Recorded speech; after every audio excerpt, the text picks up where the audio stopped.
Donc, sans plus attendre, pour vous qui êtes disponibles déjà en direct, on va démarrer tranquillement ce webinaire de ce soir.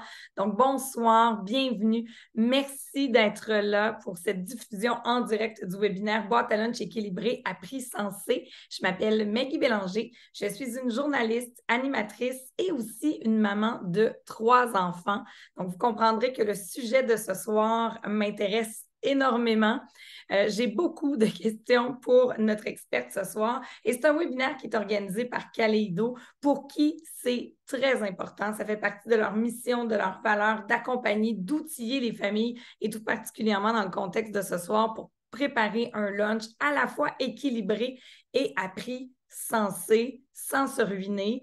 Je sais qu'en 2023, lorsqu'on voit le prix du panier d'épicerie qui grimpe en flèche, on peut parfois se demander comme parents, grands-parents, famille, comment on peut faire pour jumeler un lunch équilibré et un prix sensé. Ce n'est pas nécessairement facile et c'est ça pourquoi notre experte de ce soir, Marjolaine Cadieux, qui est nutritionniste et diététiste, va venir nous partager ses meilleurs trucs et ses astuces afin de nous simplifier la vie. J'aimerais prendre quelques instants pour vous parler d'abord de Kaleido, donc qui organise le webinaire gratuit de ce soir. Je ne sais pas si vous savez, qui sont de véritables précurseurs lorsqu'on parle de de régime enregistré d'épargne-études. Donc, ils en font depuis 1964 quand même. Et Kaleido offre, à l'heure où on se parle, une gamme de ré qui est très flexible. Le produit s'appelle maintenant Idéo Plus. Il est offert en différents programmes, si on veut, pour vraiment coller à la réalité financière des familles. Donc, c'est important. Oui, hein, parfois, on a une volonté de vouloir épargner, mais on a aussi un budget à respecter. Et ça, Kaleido l'a bien compris. Et en plus d'être des experts en ce qui a trait au régime enregistré d'épargne-études, eh bien, vous le voyez ce soir, vous assistez à un webinaire, mais Kaleido offre aussi toute une gamme d'accompagnement, de soutien en termes, entre autres, de tutorat, de santé mieux-être, de coaching familial. Ils ont également des gens pour nous parler de finances familiales, d'orientation scolaire. Ils appuient également différents projets. Entre autres, ils sont partenaires de mon balado à la hauteur de nos tout-petits qui est offert gratuitement. Bref, pour Kaleido, accompagner les familles de différentes façons. Ça fait vraiment partie de leur raison d'être et ils sont très fiers d'offrir le webinaire de ce soir. Donc, avant de débuter, je voulais vous mentionner, vous comprendrez que le webinaire, il est aussi enregistré pour ceux qui vont l'écouter en rediffusion, ce qui fait que les micros sont fermés. Mais si vous avez des questions, des commentaires, n'hésitez pas tout au long de la présentation. On aime sentir votre présence.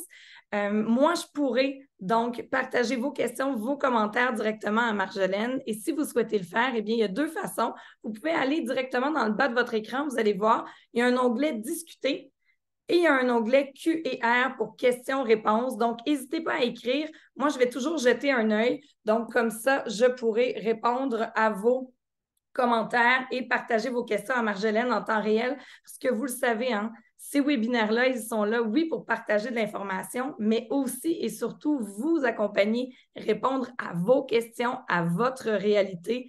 Donc, comme ça, en étant en communication, eh bien, on s'assure de pouvoir encore mieux vous accompagner et répondre à vos questions. Alors voilà, donc sans plus tarder, je cède la parole à notre experte de ce soir, Marjolaine Cadieux. C'est à toi. Merci beaucoup, Meggy. Bonsoir tout le monde. Merci d'être présent pour le webinaire. Donc, comme Meggy l'a dit, on va parler ce soir des boîtes à lunch avec le retour à l'école. Une boîte à lunch qu'on souhaite équilibrer, mais à un prix aussi doux, donc qui fait pas trop mal au budget. Donc, c'est ce qu'on va discuter ce soir. Donc, un webinaire, encore une fois, qui est présenté en collaboration avec Kaleido. Juste un programme en fait de la soirée. Je vais me présenter brièvement. Puis ensuite de ça, j'ai séparé la présentation en 2 gros blocs. Donc, l'équilibre dans l'assiette, un peu qu'est-ce que ça veut dire dans la boîte à lunch. Puis aussi l'équilibre dans le budget. Donc, comment est-ce qu'on peut faire un lunch qui est intéressant pour notre enfant, mais qui ne va pas non plus nous ruiner. Donc, c'est comme ça que j'ai bâti le webinaire pour ce soir. Donc, avant de commencer, juste me présenter très brièvement. Donc, je suis nutritionniste diététiste, comme Maggie l'a mentionné. J'ai gradué de l'Université de Montréal en 2017. J'ai une maîtrise également de l'Université de Montréal. Je suis clinicienne, ce qui veut dire que je rencontre là, vraiment des gens en présentiel, là, en présentiel individuellement. Puis je fais aussi un peu de création de contenu sur les réseaux sociaux. Si on s'attaque au vif du sujet, donc la première partie qui est vraiment l'aspect équilibre du lunch, donc l'équilibre dans l'assiette. Je voulais vous montrer une image, peut-être que vous allez reconnaître, là, donc qui est la dernière mouture du Guide alimentaire canadien, donc qui date de 2019, là. C'est une assiette, je pense qu'on a quand même beaucoup vu, qui est représentée en fait, là, donc la moitié de l'assiette, c'est des fruits et des légumes. Le corps supérieur droit, c'est des protéines et le corps supérieur, inférieur, pardon, à droite, c'est des aliments, des féculents. Quand on voit ce genre d'image, on pourrait peut-être se dire en fait que c'est ça, un lunch équilibré, il doit avoir ces éléments-là. Euh, les trois éléments, plus précisément, qu'est-ce qu'ils sont, puis on verra après s'ils doivent être tous présents, s'ils ont tous leur raison d'être. Donc, comme j'ai dit, en bas à droite, ce sont les féculents. On va appeler ça aussi les glucides. Donc, ça peut être plusieurs grains, là, du riz, du quinoa, du couscous, le pain, les pâtes, c'est également des sources de glucides. Donc, c'est le premier élément là, de l'assiette. L'autre élément de l'assiette, ce sont les protéines. Protéines aussi qui peuvent se décliner sous diverses formes, que ce soit des protéines végétales comme les légumineuses, les noix, les graines. C'est sûr que les noix, en contexte scolaire, des fois, c'est peut-être un petit peu plus limité, mais ça reste une source de protéines. Tout ce qui est fait à partir également là, de fèves de soya, comme le tofu, le tempeh, les edamame également, puis les protéines animales, donc les viandes, volailles, les poissons, les œufs également. Donc, ça, ce sont les protéines, l'autre partie de l'assiette. Puis pour terminer, c'est un élément qu'on va retrouver surtout dans les fruits et légumes, mais également dans d'autres produits. Ce sont les fibres. On retrouve, là, comme j'ai dit, dans les fruits et les légumes, mais également dans des légumineuses, dans les noix, les graines. Euh, c'est également un nutriment là, qui est quand même assez prioritaire si on regarde l'assiette là, du guide alimentaire. Mais justement, Marjolaine, j'ai déjà une Oui. première question pour Oui. toi. On peut donc dire qu'on retrouve des fibres dans certaines protéines et dans certaines glucides, parce que je vois produits céréaliers, tu nous expliquais tout à l'heure que c'était des glucides aussi. Tout à fait. Donc, les fibres, en fait, ce sont une très longue chaîne de glucides là, qu'on n'est pas capable de digérer, qu'on retrouve dans divers aliments, dont les produits céréaliers également, les fruits, les légumes. C'est surtout, par exemple, dans les fruits, les légumes, dans la pelure. Les produits céréaliers, ben, c'est les produits céréaliers à grains entiers, donc qui ont vraiment gardé le grain le plus brut possible. Et puis, c'est ça, c'est une chaîne de glucides qu'on n'est pas capable de digérer, donc qui va avoir des effets intéressants qu'on pourra voir dans quelques pages. Mais c'est un nutriment, effectivement, qu'on peut retrouver dans plusieurs éléments. D'accord, merci. Ouais. Comme j'ai dit, les trois nutriments sont intéressants à avoir dans une boîte à lunch pour notre enfant. Mais là, ici, on va essayer de comprendre un peu pourquoi.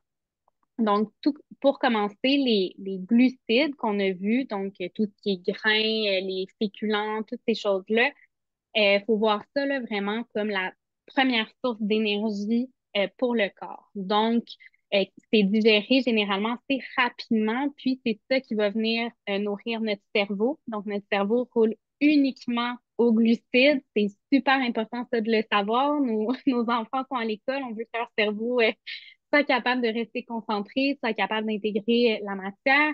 C'est l'énergie principale du cerveau, des muscles. C'est vraiment là, l'énergie qui c'est le nutriment qui va amener l'énergie la plus rapide dans le corps.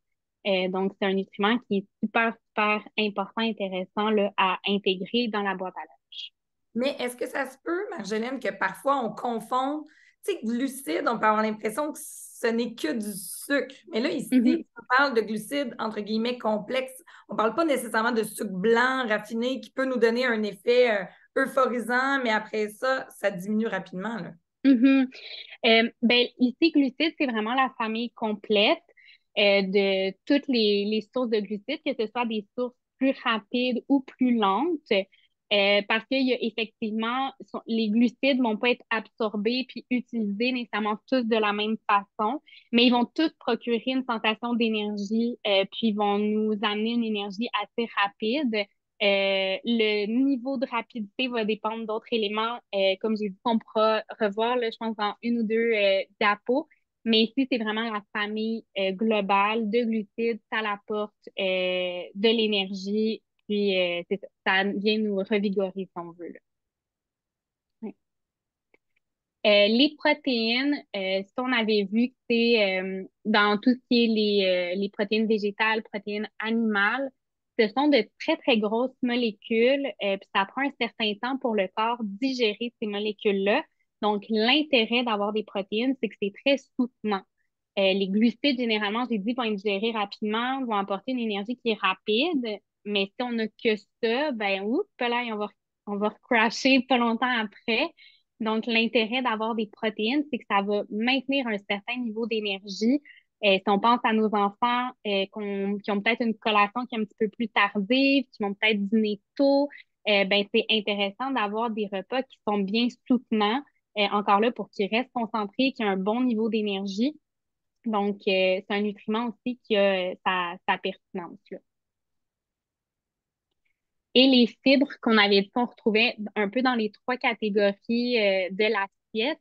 Les fibres, comme j'ai dit, c'est une très grosse molécule aussi qui a de la difficulté à être, en fait, ne sera pas digérée par le corps. Puis elle a une action justement de un peu remplir, si on veut, notre estomac, de prendre de la place, prendre du volume. Puis ça nous soutient également, là. Donc, c'est un autre nutriment qui a un intérêt par rapport à garder un niveau d'énergie dans la journée. Là, ici, on parle de lunch, mais les informations que je vous dis, ça peut écouter pour le petit déjeuner, là. Donc, c'est sûr quand vous voyez un enfant avec un repas qui est constitué uniquement de glucides, ben, l'avant-midi risque d'être plus difficile, là. Donc, l'intérêt des fibres également, ça permet de garder un niveau d'énergie tout au long de la journée, là, pas juste en après-midi. Effectivement. Puis Maggie, comme tu disais tout à l'heure, les sucres vont pas nécessairement être absorbés tous de la même façon. Ce graphique-là le représente assez bien. Donc, ce qu'on peut voir, là, ça a l'air un peu compliqué, mais c'est super simple. Donc, ce qu'on voit, en fait, c'est la façon que le sucre est absorbé dans le temps, puis l'intensité avec le sucre, avec laquelle le sucre va être absorbé. Donc, quand on va consommer un sucre qui, on va appeler peut-être un petit peu plus rapide, qui un sucre, je sais pas, là, qui contient pas nécessairement beaucoup de fibres, qui est peut-être un petit peu plus transformé, ben, quand on va absorber ce sucre-là, le corps va l'absorber très rapidement. Donc, on pourrait le voir là, comme la ligne rouge. Donc, ça va amener du sucre très, très, très rapidement.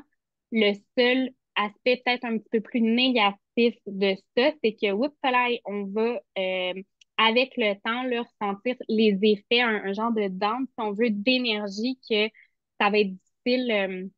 D'aller d'aller remonter la pente parce on va ressentir des effets de la fatigue parce que le corps a essayé de corriger ce sucre-là qui est arrivé très rapidement puis il l'a corrigé un petit peu trop. Donc là, whoop, on a une baisse d'énergie puis là, c'est difficile de, comme je dis, remonter la pente. Tandis que si on regarde la ligne qui est jaune ou même la ligne qui est verte, le sucre monte un petit peu plus lentement. Donc là, on peut ici avoir comme indice que ce sont probablement des glucides plus complexes, des produits céréaliers agréés entiers, des légumineuses, probablement qu'il y a des fibres avec ces aliments-là. Donc, le sucre arrive un petit peu plus lentement, le corps est moins agressif dans sa réponse, ce qui fait que l'énergie dure plus longtemps, puis la correction est pas aussi intense. Donc, notre niveau d'énergie, encore une fois, est stable dans le temps. Puis, ultimement, c'est ce qu'on veut pour nos enfants, là. Puis, Je veux dire, il n'y a pas de problème à donner un sandwich pain blanc Nutella, par exemple, à notre enfant pour le dîner. Euh, Ce sera un dîner qui contient pas beaucoup de fibres, pas beaucoup de protéines, donc beaucoup de sucre, beaucoup d'énergie rapidement, mais c'est d'être conscient qu'à ce moment-là, ça se peut que notre enfant ait moins d'énergie à long terme. C'est peut-être de trouver des solutions avec lui, puis de travailler, de dire, ben, est-ce qu'il y aurait des sources de fibres ou de protéines que notre enfant aime, qu'on pourrait intégrer à la boîte à lunch pour essayer de limiter un petit peu cet effet-là, parce qu'il va le ressentir là, dans la classe, c'est certain. Donc, est-ce qu'on devrait, comme parents, se mettre une pression d'offrir le guide alimentaire canadien à nos enfants, surtout les proportions et tout? Est-ce que c'est typique de notre enfant? Euh, je vais nuancer un peu ma réponse, puis je vais dire oui, mais non. Un peu comme je viens de donner l'exemple du sandwich pain blanc Nutella, c'est important d'offrir à notre enfant des aliments qui vont lui permettre d'avoir de l'énergie tout au long de la journée. Il est dans un contexte scolaire, ça demande beaucoup d'énergie. C'est avantageux pour lui d'avoir les nutriments que je viens de mentionner, mais il faut pas que ça devienne une pression, il faut pas que ça devienne de la bataille ou de la chicane avec notre enfant. On peut quand même s'appuyer sur les collations pour venir rechercher un petit peu peut-être les nutriments qui n'étaient pas disponibles au repas du midi ou le matin. Et on peut jouer avec justement les proportions, les préférences de notre enfant. Puis souvent, il y a moyen de trouver une solution, même si peut-être on le voit pas de prime abord, mais il y a moyen de trouver une solution qui peut consolider les préférences de notre enfant et les nutriments pour s'assurer d'un bon niveau d'énergie là, tout au long de la journée. D'ailleurs, Marjolaine, j'ai une question de maman ici de la Oui. part de Margot qui nous dit, est-ce qu'on en comprend que la boîte à lunch n'est pas l'endroit approprié pour tenter des essais de nouveaux mets, de nouveaux aliments? Puis la boîte à lunch, elle revient pleine. Tu sais, oui, le lunch est super beau, équilibré, coloré, mais si elle revient pleine tous les soirs, ça veut dire que notre enfant, il n'a pas mangé de la journée. C'est ça. Ben, c'est sûr que premièrement, en ce moment, en contexte de rentrée scolaire, moi, j'irai avec des aliments qui sont connus de nos enfants. C'est très anxiogène, là, la rentrée scolaire pour plusieurs enfants. Il y en a qui vont pas nous le nommer, mais c'est quand même anxiogène pour eux. Donc, j'irai avec des aliments qui sont connus. Puis souvent, comme parents, je pense qu'on va essayer d'intégrer de la nouveauté, on va intégrer de la variété, mais nos enfants, ça fait qu'ils soient très contents avec leur sandwich au jambon de septembre à juin, là. Donc, on peut leur demander aussi, on peut les impliquer, mais c'est effectivement peut-être pas le meilleur moment, la rentrée scolaire et surtout le lunch pour faire des tests de variété, de nouveaux repas. Euh, Comme je dis, surtout rentrée scolaire, c'est stressant, là, mais on peut impliquer notre enfant, impliquer dans ses préférences, puis essayer de trouver là, justement des solutions pour que tous les nutriments soient là, mais que notre enfant aussi puisse manger, là. Oui. Et là, je ne veux pas te devancer ta présentation, mais on a plusieurs questions qui sont rentrées de Catherine, Annabelle, Marie-Hélène. Merci pour vos questions. Beaucoup en lien avec les noix, les aliments, les remplacements. Donc, je veux juste voir, est-ce que je te les pose tout de suite ou ça va venir Oui, plus tard? on peut en parler tout de suite, ouais. OK. Donc, Catherine nous dit, ben, bonsoir. Elle a vu que les noix, évidemment, sont bons pour la santé. Tu en parlais au départ, ce sont des Mhm, protéines, mais dans les lunchs actuellement, on est limité. Là, on comprend mhm, pourquoi avec les allergies. Par quoi on pourrait les remplacer? mhm. Ben, tout ce qui est une autre source de protéines, c'est sûr que ça dépend l'utilisation qu'on faisait de la noix. Mais plusieurs graines peuvent être intéressantes, les graines de tournesol, les graines de citrouille. Encore là, ça dépend de l'utilisation. Si on veut une petite collation sèche qui traîne bien, ben, ça peut être intéressant. Il y a plusieurs beurres aussi de graines qui utilisent. Si notre enfant, par exemple, aimait les sandwichs beurre d'arachide confiture, ben, on peut peut-être opter pour un beurre justement de graines de tournesol ou il y a même des beurres de fèves de soya qui sont sécuritaires pour la boîte à lunch, là. Ouais, avec la petite étiquette hein, aussi qu'on peut mettre là, sur le lunch de l'enfant pour signifier à la personne qui supervise que c'est un beurre de soya parce que des fois, c'est à s'y Ouais, méprendre. exactement. Donc, ça dépend un peu de l'utilisation qu'on voulait en faire. Ce qui est intéressant des noix, en fait, c'est que c'est une source de protéines végétales. Si on veut la substituer, on peut sinon utiliser une autre source de protéines végétales si c'est ça qu'on souhaitait enfin intégrer dans la boîte à lunch de notre enfant. Donc, on peut Si on veut varier les sources de protéines, ben, au lieu des noix, on pourrait prendre une autre source de protéines végétales sans problème. Fait que ça dépend un peu de l'utilisation, là. OK. Des fois, le repas principal versus la collation aussi, c'est pas nécessairement le même. Exactement, oui. Voilà, c'était la question d'Annabelle et même de Catherine. Et Marie-Hélène nous dit, pourrais-tu, s'il vous plaît, citer des exemples d'aliments? Peut-être donner un exemple, sans que ce soit fixe, mais de lunch qu'on pourrait proposer, parce que tu expliquais, il n'y a pas de mauvais choix. L'idée, je pense, c'est peut-être plus de combiner puis de réfléchir à si le dîner est un petit peu moins complet, ce qu'on peut compléter par la collation. Mhm, Aurais-tu comme peut-être juste une idée de menu type pour nous inspirer? mhm. Ben, je peux prendre par exemple le fameux sandwich au jambon.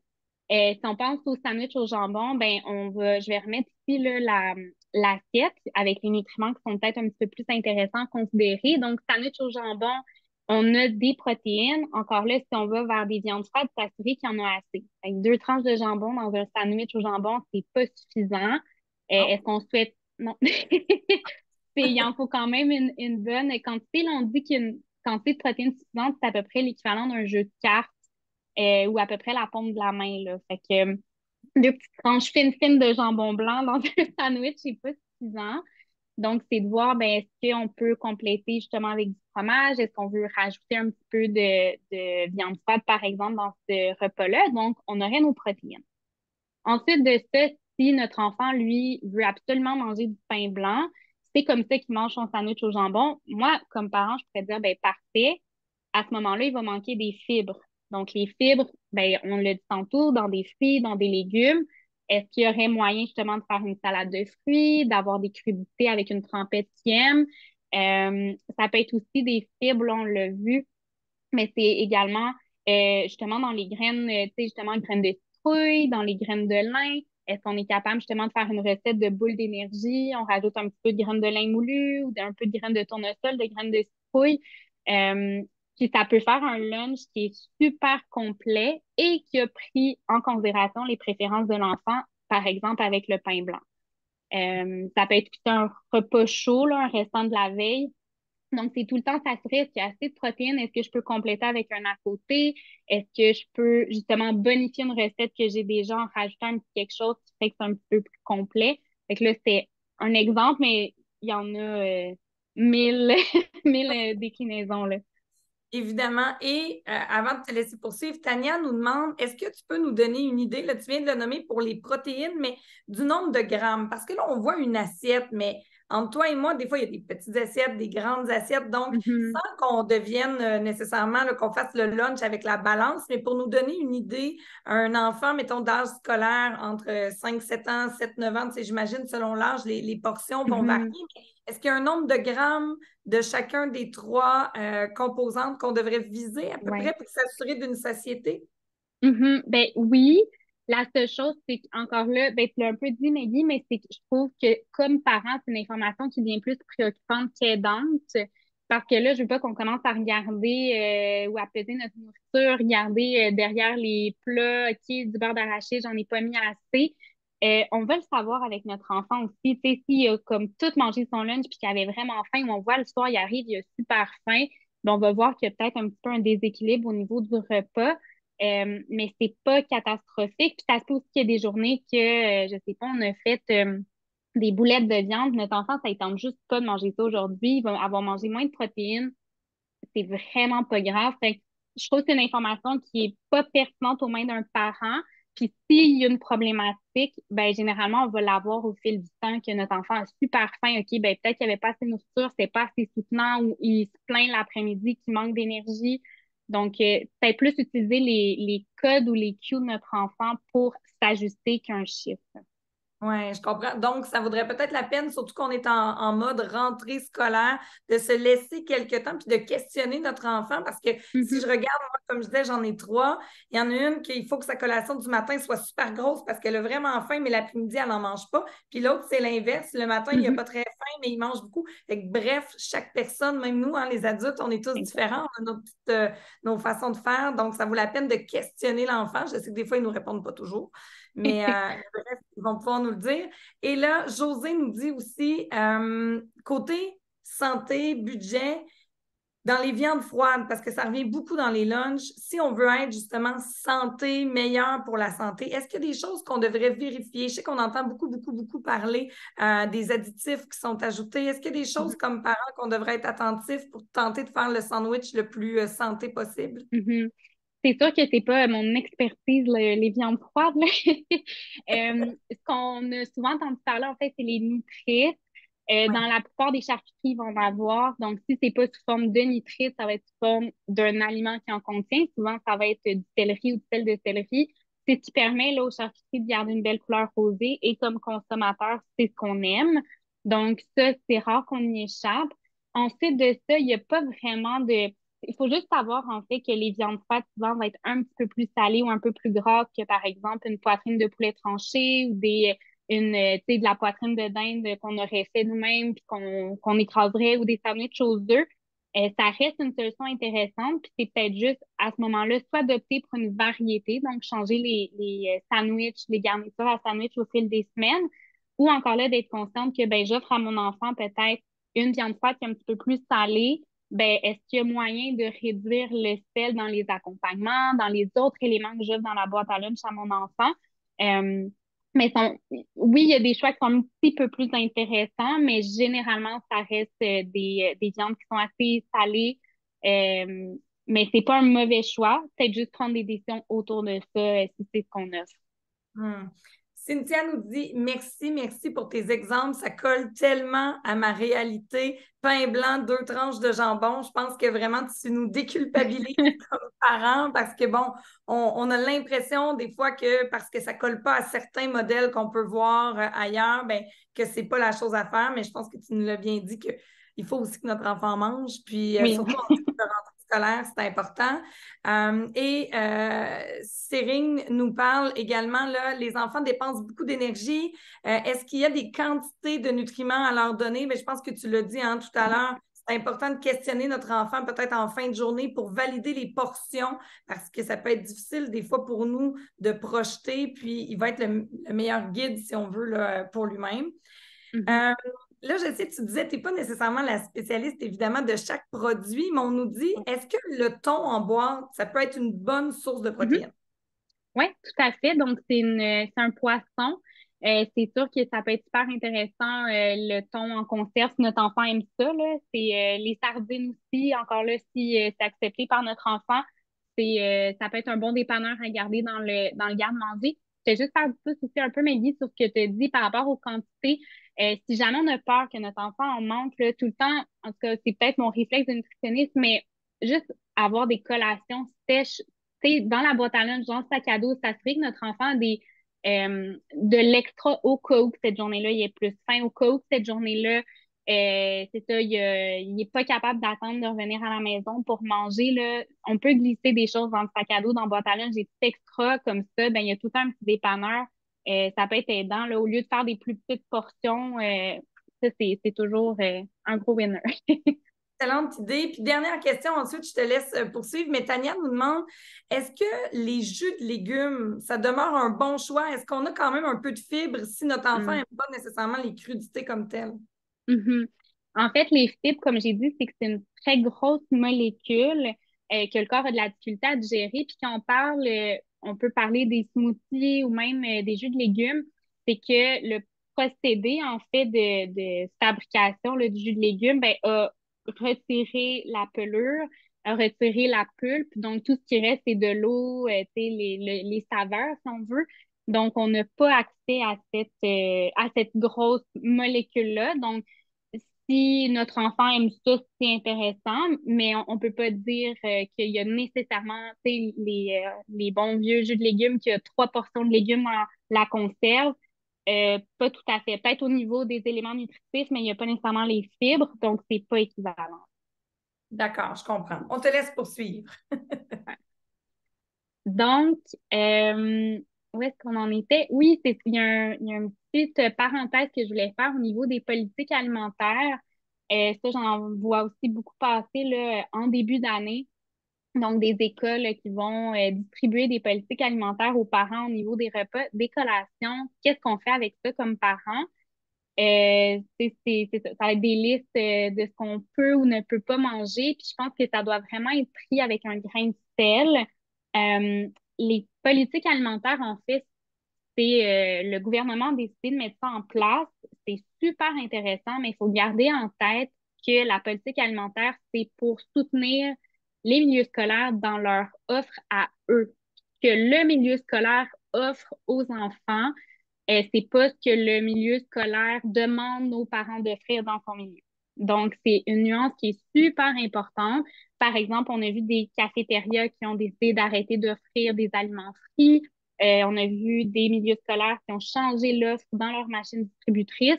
Donc, c'est ça la visée de la politique alimentaire pour l'école.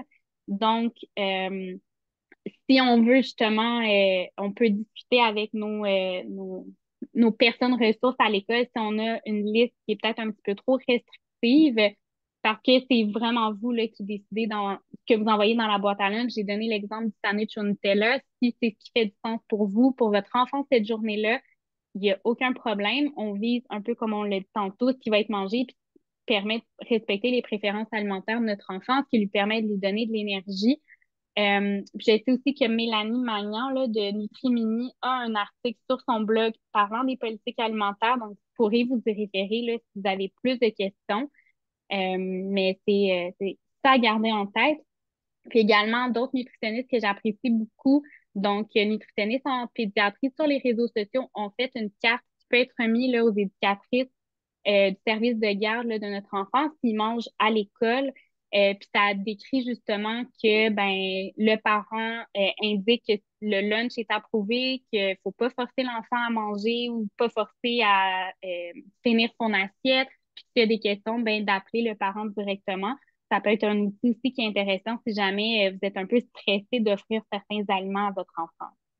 Oui, aussi, il arrive à la maison, hein, peut-être qu'il nous en parle le soir. Tu sais, on connaît nos enfants, puis on sent que ça devient une période de stress. Ça peut peut-être être intéressant de prendre contact avec l'école pour s'assurer de tout ça, justement. Mhm, exactement, oui. Donc, on a terminé la première partie qui était plus l'équilibre dans l'assiette. Maintenant, on va parler un petit peu plus du budget. Qu'est-ce qu'on peut faire pour essayer de maximiser nos sous puis essayer d'avoir là, le repas qui est le plus intéressant au niveau monétaire. Donc, j'ai décortiqué ça un petit peu en étapes. C'est sûr que ça rend ça peut-être un petit peu moins séduisant, là, autant d'étapes, mais c'est ce qui permet au final d'économiser. Donc, la première étape, ça semble vraiment très évident, mais c'est vraiment de décider le plus rapidement possible dans notre planification de repas, qu'est-ce qu'on décide d'envoyer dans la boîte à lunch. Ce que je veux dire par là, ben, est-ce qu'on va décider d'envoyer des restants? Est-ce qu'on décide de cuisiner des recettes pour les lunchs? C'est quoi les collations qu'on va opter? Est-ce qu'encore une fois, on les fait maison?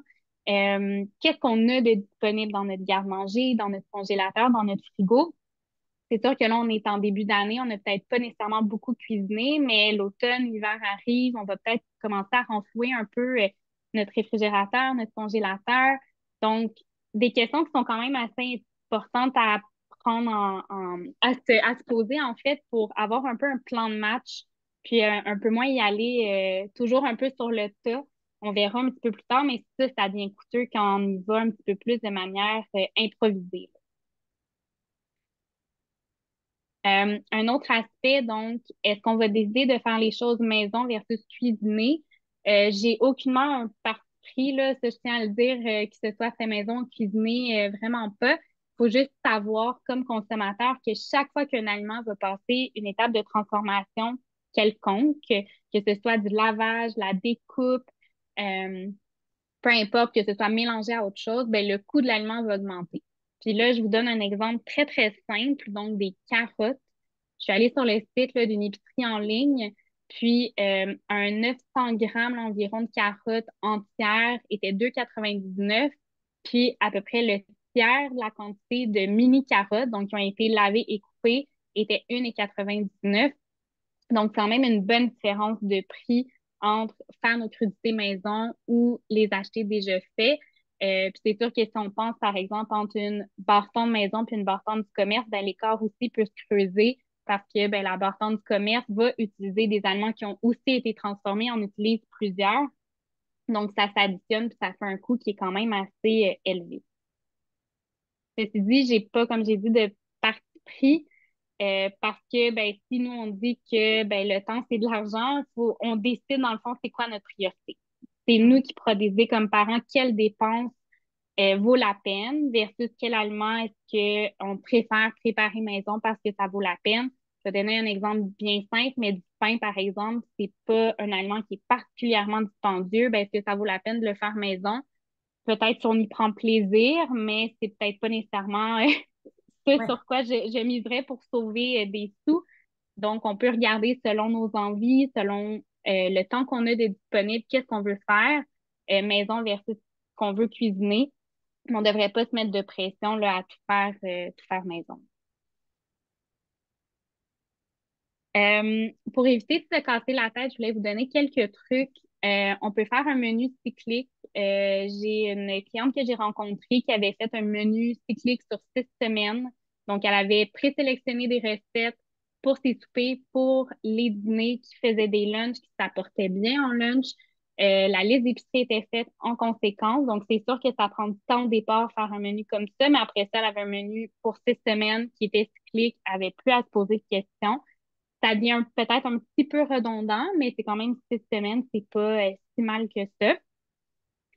Sinon, on peut impliquer notre enfant. Donc, dès que notre enfant a environ 6 7 ans, il peut être impliqué là, dans ce qu'il veut manger dans ses lunchs. Donc, on peut l'impliquer puis lui demander est-ce qu'il veut manger des restants? Est-ce qu'il veut manger des sandwichs? Qu'est-ce qu'il souhaite avoir? Euh, on peut aussi servir souvent la même chose. Là. J'ai donné l'exemple du sandwich au jambon, mais c'est correct de toujours servir la même chose. C'est pas grave le manque de variété parce qu'elle peut être allée chercher ailleurs la variété. Ça peut être au souper, ça peut être de semaine en semaine. Donc, on va avoir une pause, on va manger des sandwichs au jambon pendant 2 mois, puis après ça, ça va être une autre sorte de sandwich. Donc, il n'y a vraiment pas de problème avec ça. J'ai Puis on vraiment peut l'impression, Marjolaine, excuse-moi, que ça répond à plusieurs questions parce que j'ai Tatiana qui demandait, mes enfants aiment les omelettes. Est-ce aussi. vraiment une bonne chose de leur en donner chaque jour? Donc, ce que je Ouais. comprends, c'est oui. Oui, ben si ça fonctionne pour eux, si c'est, il faut garder en tête aussi le contexte scolaire. Donc, si ça se réchauffe bien pour eux, au contraire, ils n'ont même pas besoin de le réchauffer, évite de faire la file pour le micro-ondes. Ils aiment ça, ça les soutient, c'est un aliment qui est réconfortant. Moi, j'ai aucun problème avec ça. Puis, ben, on n'a pas besoin de se casser la tête à savoir qu'est-ce qu'on leur offre, là. Non, puis j'ai même Valérie qui dit servir souvent la même chose, des pâtes. Elle dit Seigneur, je varie 5 recettes de pâtes, mais reste que ce sont des pâtes tous les midis. Mais en même temps, si ça fait partie du lunch équilibré, pourquoi pas? Exactement. Dans l'exemple de pâtes, justement, souvent, on va peut-être voir un manque de protéines. Donc, il va y avoir beaucoup de glucides, beaucoup de pâtes, puis peut-être un peu moins de protéines. Donc, ça sera un repas, justement, que je garderai un œil à dire, ben, est-ce qu'on peut l'accompagner de quelque chose qui va être un petit peu plus soutenant niveau protéines? Est-ce qu'on l'accompagne, justement, de fromage, d'un yogourt, ou autre chose qu'on peut ajouter pour s'assurer que ce soit assez soutenant? Mais autrement, oui, des pâtes tous les midis, aucun problème. Et on nous pose aussi la question relativement au tempeh. On nous dit, est-ce que la valeur nutritive supérieure du tempeh vaut le prix supplémentaire comparé à du tofu? Je ne sais pas si tu as la réponse. Je sais, ben en fait, je sais pas, mais c'est surtout le procédé là, de fabrication du tempeh. Ça demande quand même un certain procédé plus long là, parce que c'est des fèves de soya qui sont fermentées. Donc, il faut quand même un contrôle au niveau de la fermentation et tout. Après ça, si ça vaut vraiment la peine, je pense que c'est une décision personnelle là, à savoir, encore là, si c'est plus cher puis vous le mangez pas, n'est pas avantagé. Ou si le tofu est moins cher, vous le mangez pas, on n'est pas avantagé non plus, là. Mais je pense qu'il y a plusieurs choses qui expliquent le prix, pas uniquement là, la valeur nutritive. Et en terminant, je voulais juste peut-être vous partager un vécu familial parce que je voyais y aller selon les spéciaux. Je me suis permis là, dans les dernières semaines de regarder justement un petit peu les spéciaux, les circulaires. Puis, en termes de préparation, j'ai réalisé 5 recettes simples. Tu sais, disons un pâté chinois, une sorte de pâte. Bref, 5 recettes en collaboration avec les enfants qui étaient d'accord. Et je les ai portionnées dans des moules à muffins. Et je les ai mis à congeler individuellement. Fait que là, je me disais, j'en ai peut-être pas nécessairement pour 12 semaines, parce que des fois, ils veulent des doubles portions, mais bref, pour 6 à 12 semaines, à manger une chose différente chaque jour. C'est déjà au congélateur, du contenu à vol au vent, des petites boulettes, justement, de viande et lentilles, des choses comme ça. Et on dirait que Ça m'enlève de la pression de m'obliger chaque jour à réfléchir à quelque chose, là. Mhm. Donc, oui, effectivement, utiliser la préparation à l'avance, le congélateur, puis dans ton cas, comme tu dis, Alice, avec les spéciaux, ça peut être super intéressant. On n'a pas à se casser la tête. Ça amène aussi une forme d'économie parce qu'on garde en tête qu'on veut quand même que ce soit plus sensé. C'est un bon dépanneur. Si justement, à midi, on a oublié de dégeler quelque chose, on a oublié de préparer quelque chose, il n'y a plus de restant, ben, on a quelque chose dans le congélateur. On n'a pas besoin de donner de l'argent pour la cafétéria. On n'a pas besoin d'aller à l'épicerie chercher quelque chose. Donc, ça aussi, ça permet de sauver des sous au final. Voilà. Au niveau des spéciaux, ben, il y a une application, peut-être que vous la connaissez, peut-être que non. Personnellement, j'aime bien l'application Reebee qui permet là, de regrouper les circulaires d'épicerie. Ce qui est intéressant aussi, si jamais vous allez dans une épicerie qui fait les imbattables, donc je pense entre autres là, à la chaîne Maxi qui offre ça. Donc, si on est capable de trouver le même produit dans une autre épicerie qui est moins cher, ils vont égaler le prix.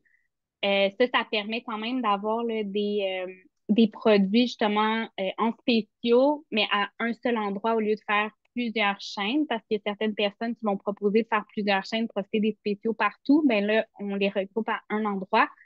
L'application, justement, là, permet de tout regrouper les circulaires. C'est facile, justement, de repérer les produits qu'on veut essayer de faire un imbattable à la caisse. Donc, ça permet justement que ce soit efficace, puis ben, de sauver des sous.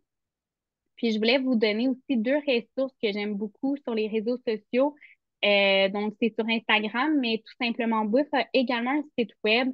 Les deux filles, en fait, vont vraiment là, éplucher les circulaires à toutes les semaines, regarder quels, justement, spéciaux valent la peine, parce qu'il y a des spéciaux, des fois, qui sont pas si avantageux que ça. C'est un petit peu plus trompeur, je pense, pour amener le client en épicerie vont proposer des recettes aussi, là, je pense entre autres à Tout Simplement Bouffe, propose des recettes avec des aliments spéciaux, puis elle a également un outil là, vide frigo. Donc, si on a des aliments dans le frigo qu'on ne sait pas quoi faire avec, on peut les mettre dans son outil, puis ça nous propose des recettes. Ça peut être pratique à la fois pour le souper, mais également pour les dîners si on est un peu mal pris. Ça permet encore une fois d'économiser puis de maximiser là, les aliments qu'on a. Donc, première étape, on a dit c'était d'un peu planifier qu'est-ce qu'on veut. Ben, la deuxième étape, ça va être de faire la liste d'épicerie en conséquence. Encore là, ça semble bien évident, mais des fois, c'est une étape qu'on va peut-être un peu sauter puis dire, ben, je vais aller à l'épicerie voir, voir qu'est-ce qui me parle. Des fois, ça me parle beaucoup. Oui, c'est ça, exact. Mais faire une liste d'épicerie selon ce qu'on a planifié, ben Maggie vient de le dire un peu, ça l'aide à éviter justement les achats qui sont peut-être un petit peu inutiles, les achats impulsifs, ou même juste d'acheter de la nourriture finalement qu'on ne va pas utiliser juste parce que ben du chou-fleur, je l'achète, puis finalement ben je l'utilise pas parce que je l'ai pas prévu à mon menu. Ça aide aussi à éviter de manquer de nourriture, comme on l'a dit tantôt quand on manque de nourriture pour le dîner parce qu'on a mal planifié, ben, soit il faut acheter une solution rapide qui va être coûteuse ou il faut retourner à l'épicerie. Puis ça aussi, ben, ça peut ramener des achats qui sont peut-être un petit peu impulsifs et inutiles. Donc, c'est pas par glamour, encore une fois, là, mais planifier et s'organiser, ben, ça permet justement de sauver des sous là, à long terme. Puis la troisième étape, ben, bien évidemment, c'est de faire l'épicerie. Euh, à l'épicerie, il y a aussi des attrapes pour les gens là, qui, ben, pour nous, les consommateurs, parce que leur but, c'est de nous faire dépenser. Euh, Avant de regarder ça, en fait, là, ça, je l'ai appris justement au courant de mes études universitaires, mais d'une épicerie à l'autre, même si c'est de la même chaîne, le design, si on veut, le plancher est fait différemment, justement pour un peu mélanger le consommateur. Donc, les sections vont être faites dans le même ordre, mais souvent le chemin va être vraiment différent pour que ça devienne une sorte de labyrinthe. Fait que déjà, un premier truc, si vous êtes capable de toujours aller à la même épicerie, déjà Hum. là, c'est sûr que vous allez sauver de l'argent parce que vous allez connaître les sections, vous allez éviter de faire des pas inutiles. Euh, c'est correct là, si vous voulez vous promener dans l'épicerie, mais c'est juste, ça va éviter de faire des allées que vous n'auriez pas eu à faire, puis de ben, ramasser des produits, encore une fois, de manière impulsive. C'est ça leur but, de faire un labyrinthe, puis que vous, que vous fassiez des pas un peu de façon inutile. Donc ça sera un truc si c'est possible. Aussi, ben, ce qui est super intéressant, l'épicerie offre en fait cette information-là sur les aliments qui vont être emballés donc sur les tablettes. Donc, le prix par 100 grammes, ce prix-là, en fait, permet de comparer deux éléments. Je vais dire, par exemple, de la moutarde. Le prix, un prix peut être plus petit, peut sembler avantageux, mais finalement, il revient un petit peu plus cher par 100 grammes. Donc, je paie moins cher, mais j'en ai finalement moins pour mon argent. Le plus grand format est plus cher, mais il revient plus avantageux. Donc, un peu le prix de gros. Ça peut être intéressant même pour les produits qui sont spéciaux. Souvent, ils vont l'afficher, le nouveau prix par 100 grammes quand c'est en spécial. Donc, ça aussi, ça permet d'éviter de tomber dans le panneau de Ah, ben, c'est en spécial, je vais prendre ce beurre d'arachide-là en spécial qui semble tellement avantageux, alors que celui à côté qui était pas en spécial l'est encore plus. Donc, Mhm. ça vaut la peine et c'est toujours, toujours indiqué là, sur les étiquettes. Euh, c'est indiqué aussi en ligne si jamais vous faites votre épicerie en ligne. Donc, si un exemple, là, les compotes de pommes, j'ai été surprise, ça, vraiment de le constater. Les formats individuels et les gros formats avaient un prix par 100 millilitres qui était très semblable. Donc, 59 sous et 56 sous. Souvent, on se fait dire d'acheter les gros formats, pas les formats individuels parce que c'est plus avantageux. Mais dans ce cas-ci, si on a à comparer, ben, on peut se rendre compte que les formats là, qui sont déjà portionnés sont à peu près le même prix que le gros pot. Donc, on peut aller là, selon nos préférences dans ce cas-ci. Parce que moi, instinctivement, je serais allée vers le gros pot pour sauver. Puis finalement, la différence n'est pas si grande que ça.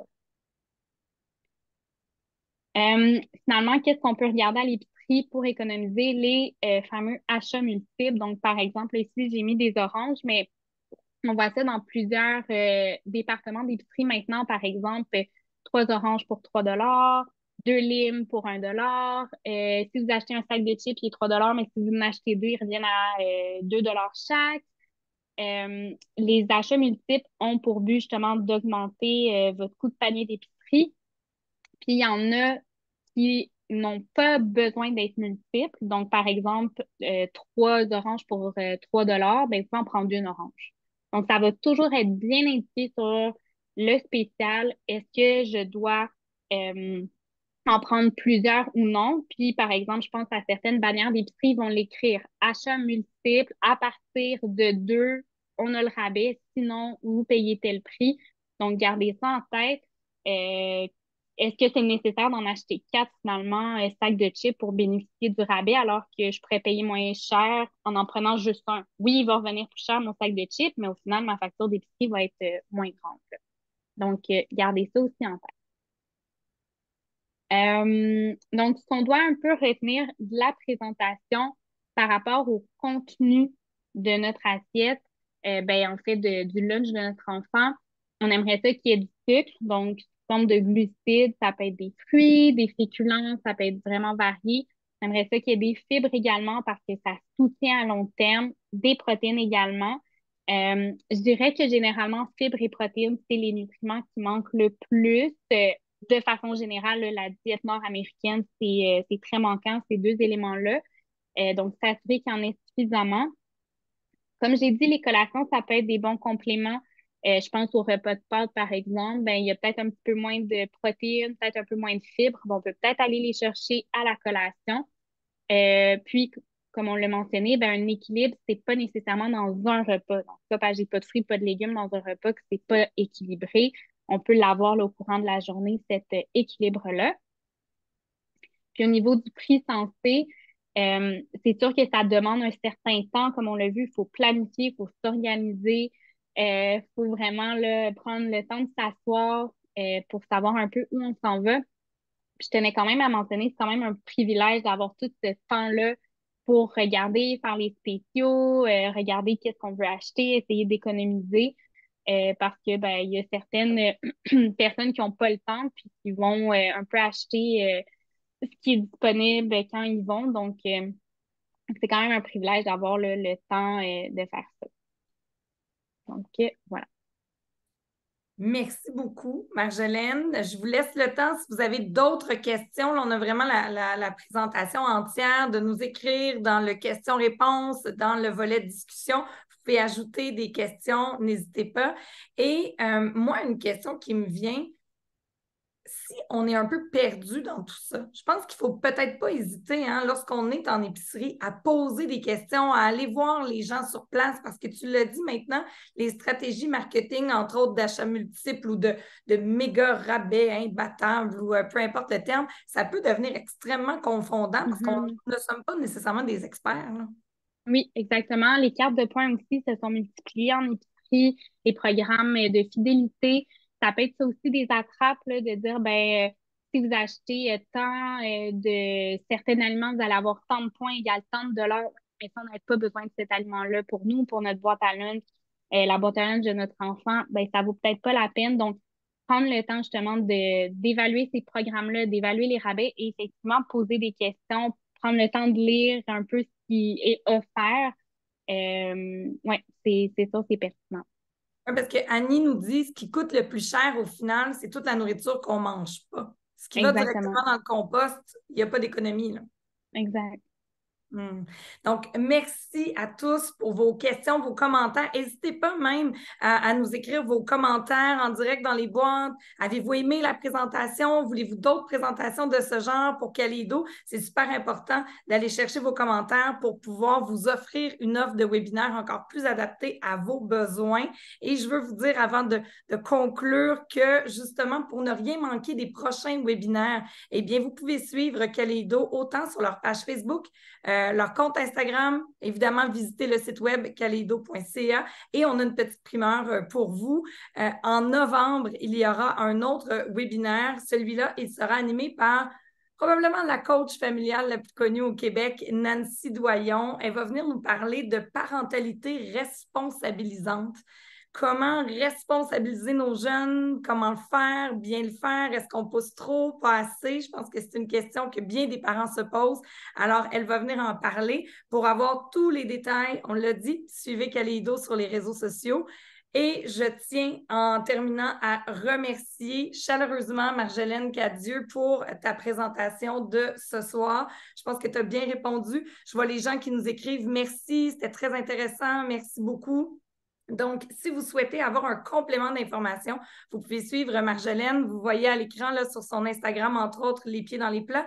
Mais j'aimerais que vous alliez voir son site web également, qui regorge de billets de blog, beaucoup de contenu aussi, très imagé, hein, qui est facile à comprendre, qui nous permet de se repérer facilement dans tout ce brouhaha parfois d'informations qu'on peut avoir sur les différentes plateformes. Alors voilà, donc les commentaires qui rentrent, ce sont des remerciements. Ah, j'ai Suzanne qui dit, puis-je avoir les liens d'économie ou les outils de repas? Donc, les deux sites, peut-être, on pourrait les renommer. Il y avait tout Oui. simplement bouffe, hein? Oui, exactement. Il y avait tout simplement bouffe, puis c'est sur les réseaux sociaux, puis économie sans compromis, puis également là, l'application Weeby sur les téléphones qui regroupe les circulaires. Là, au lieu de les avoir papier, c'est plus accessible souvent de cette façon-là. Voilà. Donc, on va vous laisser le temps, Suzanne, de pouvoir noter tout ça. Je crois que ça fait le tour des commentaires. Alors voilà, donc Marjolaine, merci encore de ton webinaire. Merci de ton temps. Je m'appelle Maggie Bélanger. Ce fut un plaisir d'être avec vous ce soir et je vous dis à bientôt. Merci.